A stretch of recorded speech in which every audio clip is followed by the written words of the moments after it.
Good morning guys. Today is Friday, 8:52 AM. So 7:30 pa lang nandito na tayo sa customer natin dito sa Winkler.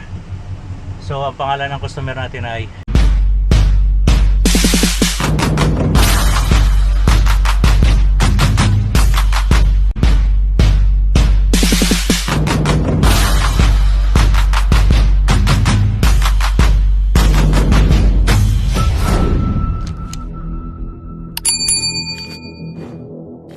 all size screen. So ina-unload na tayo.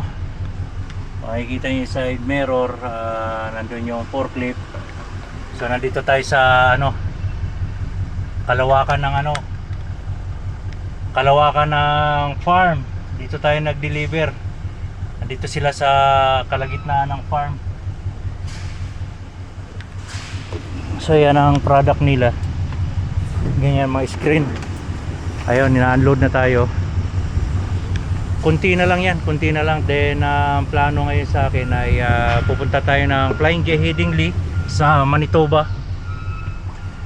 para makipag-switch tayo dahil yung load na ibibigay sa atin papunta na BC, tayo magdi-deliver doon. Then ito, siguro pipick up yung mag-switch sa atin ng load sa somewhere ng Ontario, sigurado lumber yan, pabalik ng yard. So ganda ng location nila dahil peace, tahimik, malamig, presko, press na press kasi nasa farm yun. May mga trucking na nag-hauling ng ganyan. Ayan yung mga sa mga kesame ng mga building, nililinyahan ng aircon, wiring, ganyan yung mga product nila. Yung para sa mga aircon yata yan, yung linya sa ilalim ng mga kesame, ganon. So yun, itong load na to kasi rush load sa akin na pinabiyahe. Tumakbo tayo ng Tuesday. So kahapon i-deliver ko sana, kaso lang alanganin. Ang receiving nila 3:30, parating ako dito, sabi ko around 3, pero hindi pa eksakto yun 3. Magtatanggal pa tayo ng tarp, kadena. So abutin tayo ng almost 4 PM. Wala na, uwian na sila. Kaya sabi sa akin ay 7:30 sila ng umaga. Pwede ng Friday ng umaga 7:30 sila open hanggang 3:30. Kaya ngayon Friday, dito tayo ngayon nag-deliver.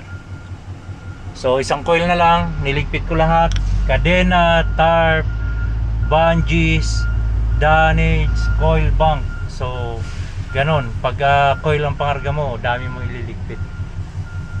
So isa na lang. Oy, dito rin pala umihila yung New Hope. Isang coil na lang tayo kasi tatlong slice siya, hindi siya buo. Kaya yun, hintayin natin, isa na lang. A few moments later. Dito na tayo ngayon guys sa Headingley Flying J, at dito natin aantayin yung kaswitch natin. So pumarada ako dito sa maluwag na area para pag nagpalitan kami may maparadahan siya. So ito yung parking lot, sobrang laki ng Flying J. So shout out sa dalawang Kelsey na nakaparada dyan. Kanina isa lang, ngayon mayroon ng isang puti. Kaya alam ko na Kelsey yan kasi yung trailer So wala rin silang load. Mag-aantay pa sila ng load. So antabayanan lang natin. Kanina pa ako dito, alas 11 past 11 AM. Nandito na ako, natulog muna ako.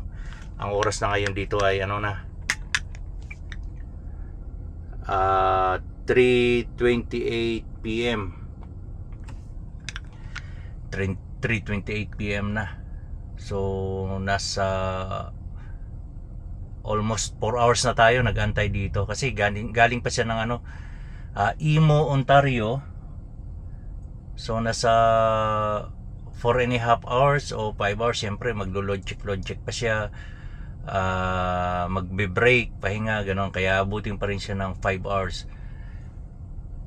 Okay lang kasi nga bukas Sabado, today is Friday, weekend naman. Pero magwi-weekend tayo sa kalsada dahil ang biyahe na yun ay British Columbia daw. So antayin na lang natin. Ayan yung napakarami nang nakaparking, di ba? Maluwag pa yan, hanggang dyan pa yan, oh. Ganyan, kaluwag.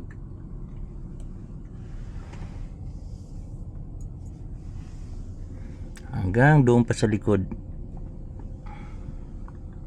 So malapit na si Junjun Go dito sa Flying J. Malapit na raw siya, nag-chat siya na sabi niya nagamit niya na strap i24. So i-ready na natin, ipatong na natin sa trailer.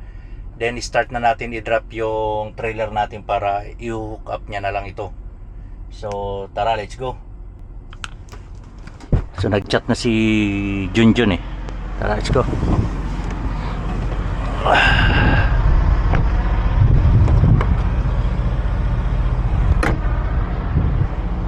Ipatong natin yung strap dito sa trailer na to. Kasi para madali na para sa kanya. 2 3 4 5 6 7 8. Let's go.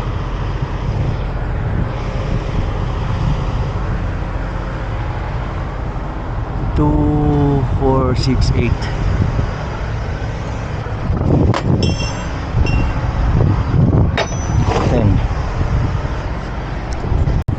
So nailagay na natin yung 24 na strap para kasi sa toolbox niya rin ilalagay yan.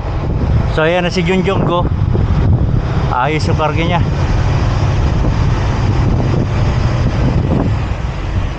Okay. Putulin na natin yung trailer natin. I-maxin na natin.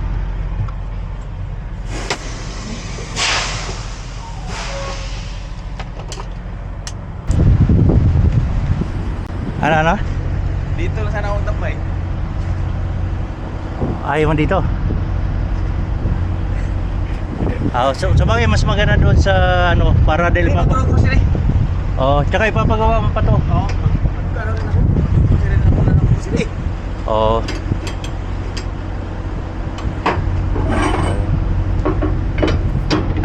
So ganyan guys, pag may sira yung tarp, ay higpitan mo pa. Kaya pa? O sige, pipick up ka rin naman dito. Parang may load yata doon. Si-switch ka na rin doon? Off to eh. May yung precast nandun. Para sa Thunder Bay. Oo, susunod siya. Okay, salamat.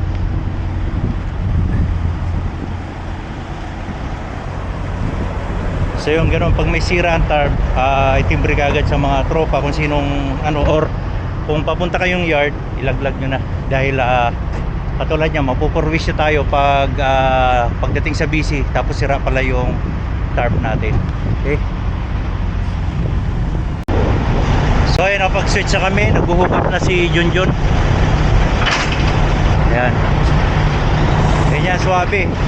Then itag-test mo man yan, hindi dahil may angat yan ng 1 inch. Ganon din ito, may angat to 1 inch. Ha? Hindi na, switch load na lang.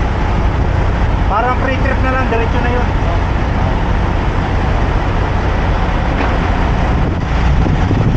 So diba kung makikita nyo, nakahang. Sinalpakan ko na siya, hindi ko pa tinataas, sakto yan, tama yan. Ganon din siya. May 1 inch din yan. Oh, ay. Doon pala sa kabila, hindi pantay. Pero ganon, wag nyo isayad, isagad yung landing gear para pag nag-tag test, hindi babalik ko yung landing gear.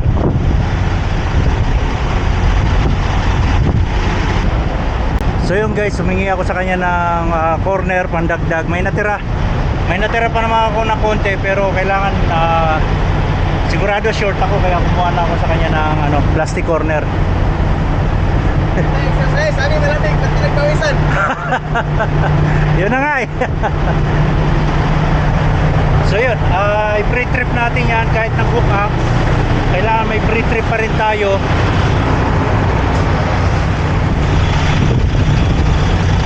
So yun. So salamat salamat. See you next time. Ingat. Tawag sa sama ko. Bayaw ko, andan sa bahay. Inom lang kayo dyan. Mag-inom lang na kayo, papadala mamaya kasi sweldo eh. Tapos na, andun na. Nandoon na. Ayun, good. Ayos yan. Ay, andun yung bayaw ko eh. Manila yun. Nasa probinsya sa ngayon. Oo. Tapos na ba yung bahay mo? So, okay naman. Konti na? Konti na lang. Ayos. Project na naman rin. Ayos yan, congrats. Congrats at may bakod na, bakura na. Ano lang, yung temporary. Temporary na yun, nakakuha yan. Maganda nga, mas maganda yung kamuting kahoy mo. Oo. Maganda, nakita ko yan sa Thailand. Sa akin yung tawag ko yung kinakain ng kapatid eh. Halaman. Tawag. Pero okay siya, bakura. Oo. Pero kailangan talaga ng mga Yung tandaan oo. habang kasi Habang ganado pa si Kelsey. City siya. Oo. Next year. Oo. Ay, may ako yan. Naris mo kung text ba? Saan ka? Sabi raw, na ticket ako sa vision. Hindi kailangan ko na sa Text lang? Text lang. Ay, scam yan. Huwag ka maniniwala sa Nagano ko kay Tatili, sabi niya, inano niya doon, tinawagan niya yung Number. prosecutor doon sa sabi niya, wag scam. Scam yan. Katulad yan sa mga na-receive nila Macmac. Oo. Tinanong muna niya.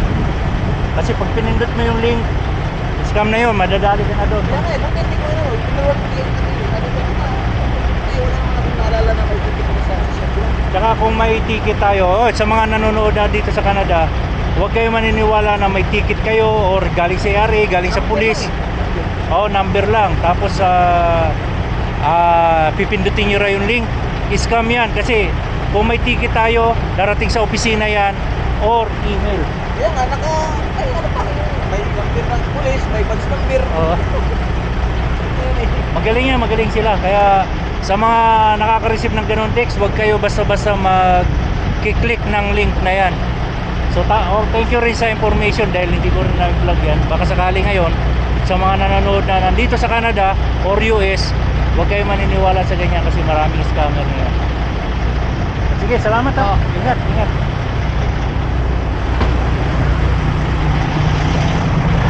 So yun, papunta siya ng Steinbach, tayo papunta ng British Columbia naman. So tapusin natin to guys para makatakbo na rin tayo. Ligpit natin to. Alis na ako! Okay. Okay. Takbo na tayo guys para makalayo pa tayo. Shoutout na lang, hindi ko na napunta kasi natulog ako eh. Sa dalawa naming kasama dyan na Kelsey.